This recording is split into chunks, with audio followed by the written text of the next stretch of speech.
Hi అండి, welcome back to my channel Yash 19. ఈరోజు video చాలా సింపుల్గా అయిపోయే ఆనియన్ చట్నీ చేయబోతున్నాను. ఇది బ్రేక్ఫాస్ట్కి మంచి సైడ్ డిష్గాను ఉంటుంది. సో ఇది ఎలా చేయాలో వీడియో స్టార్ట్ చేస్తాం రండి.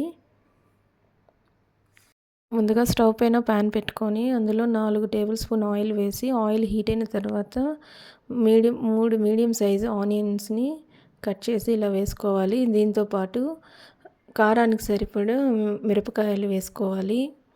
ఆనియన్స్ కొంచెం ఫ్రై అయిన తర్వాత 2 టమాటాలని ఇందులో కట్ చేసి వేసుకోవాలి. దీంతోపాటు కొంచెం పుదీనా, కొంచెం కొత్తమల్లి కూడా వేసి బాగా ఫ్రై చేసుకోవాలి.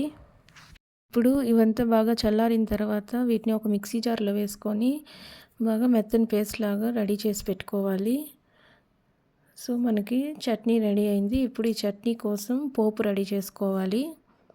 ఇందుకోసం ఒక ప్యాన్లో ఒక 3 టేబుల్ స్పూన్ వరకు ఆయిల్ వేసుకొని ఆయిల్ హీట్ అయిన తర్వాత 1 టేబుల్ స్పూన్ ఉద్దిపప్పు ఆవాలు, 1/2 టేబుల్ స్పూన్ జీలకర్ర, కొద్దిగా కరివేపాకు వేసి బాగా ఫ్రై చేయాలి.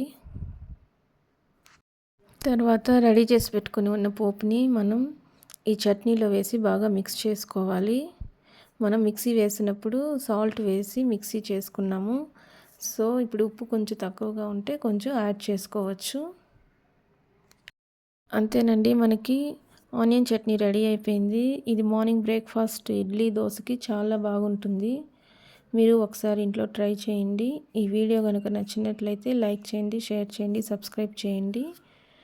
మళ్ళీ ఇంకొక వీడియోలో కలుస్తాం. Bye friends.